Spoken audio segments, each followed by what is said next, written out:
And first of all, I'd like to thank you for giving me a chance once again to speak in front of you today. Now imagine you have, after all necessary payments each week, after making savings, you have extra, let's say $2,000 just to spend for whatever you wish. Sounds good, right? And now, what if I tell you that this is exactly what I remember from my childhood in Poland? And just to remind you, Poland was a communistic country those days. Interested? So keep your attention, and I will tell you about it in a few minutes. Based on the results of my survey, some of you have heard something about communism, but almost 80% don't know how it works. So that's why I decided to start my speech with giving you some basic details, some basic information about how communism works. All information which I will provide you today are based on my own experience, on the experience of my parents, my grandparents, on my knowledge, and on the survey which I prepared for my Polish friends, just to find out what do they remember about those dark times in Poland. Why it should be important for you? Well, in the very next few days, on the November 6th, I hope all of us will meet on the election. And I just want you to remember how important is democracy in our life and the right to vote, to choose our politicians. We must remember that our right to vote is one of the greatest privileges of the US society. I divided my speech into 3 parts. The first one consists of some basic information about communism, as I already mentioned.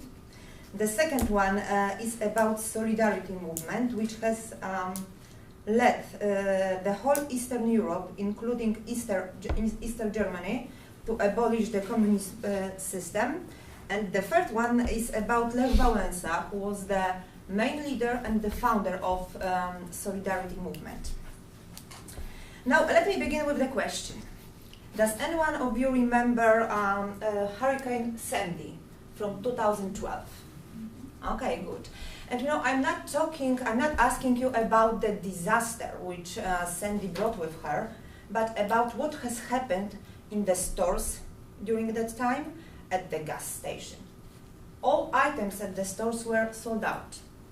The lines to the gas stations were unbelievable long, right? And now imagine, but how long did it take? 10 days?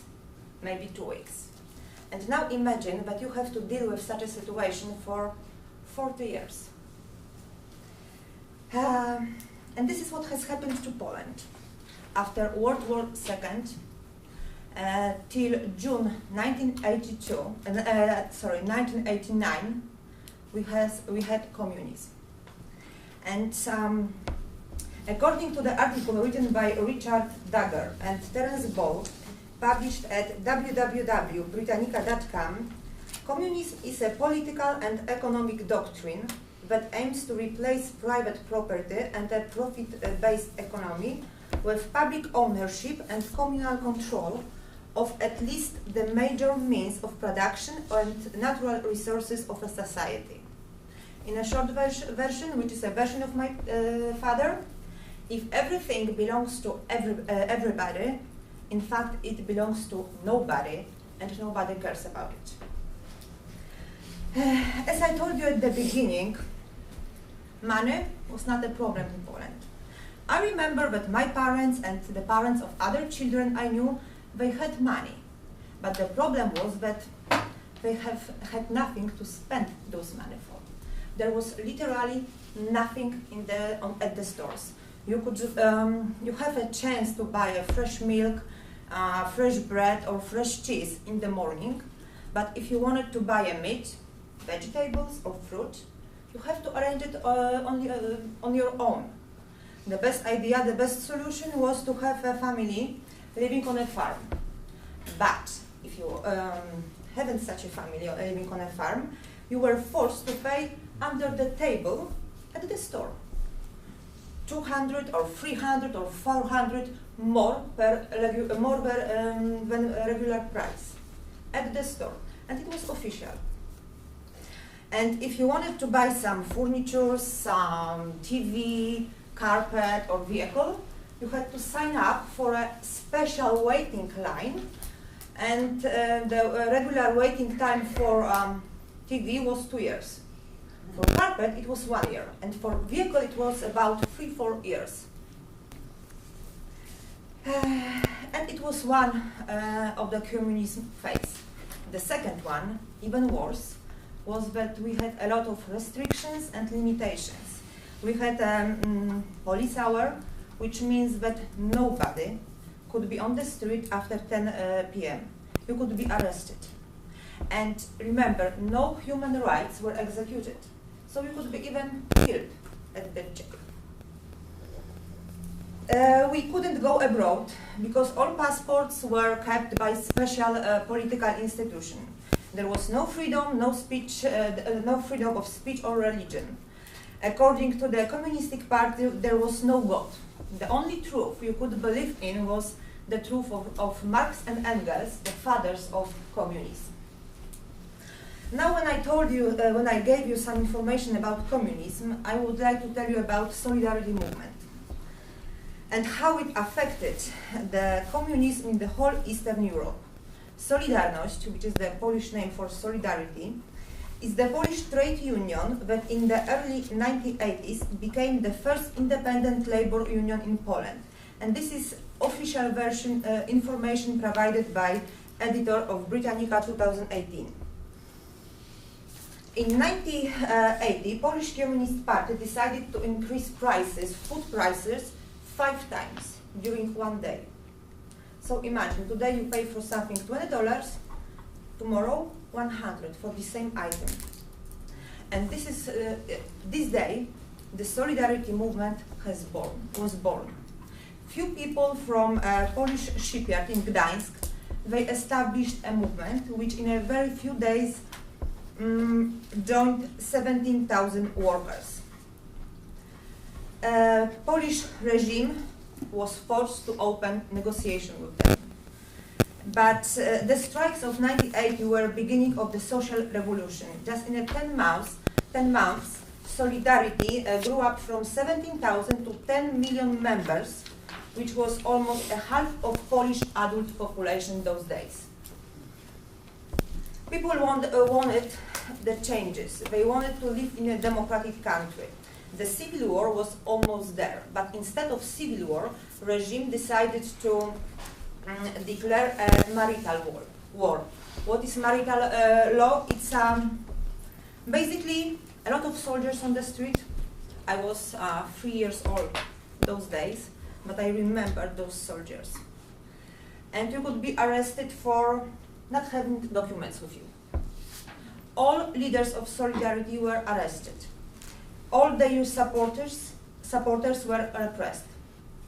Regardless of those repressions, Solidarity survived and worked underground. Those days, Solidarity received a big support from USA. According to Jeffrey Donovan and his article dated August 24, 2005, published at www.radiofreeeurope.com, moral support came from Western governments, in particular the US and Britain, which along with international agencies refused to grant debt-ridden Poland economic aid until it legalized Solidarity. All talks between Solidarity and regime had to be reopened. In 2 months, the final agreement was signed. The same month, we had 3 first elections in Poland. Of course, Solidarity won. 6 months later, the wall in Berlin had fallen.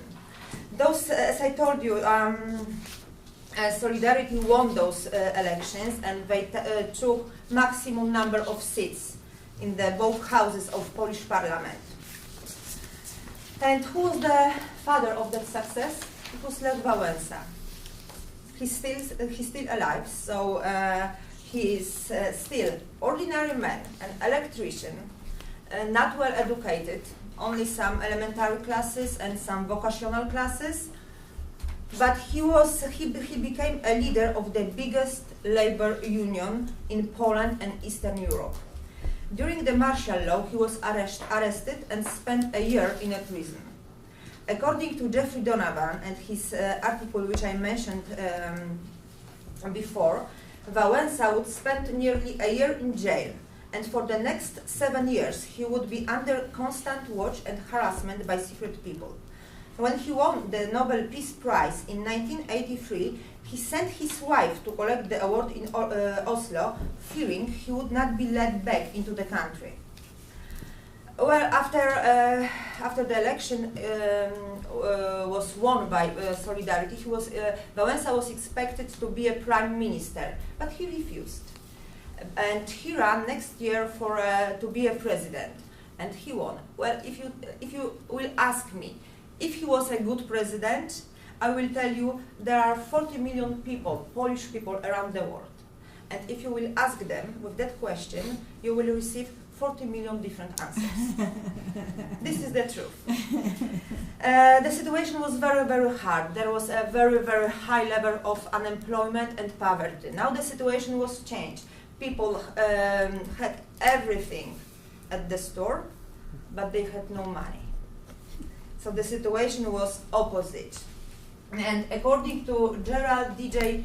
Bayer and his article dated January 16, 2006, whatever became of Solidarity, in fact, most of the economic, social and cultural rights that the movement stressed have not been done. Poverty levels have grown from 11% to 57%. While some have prospered, wages have fallen in many sectors, contributing the rise in poverty.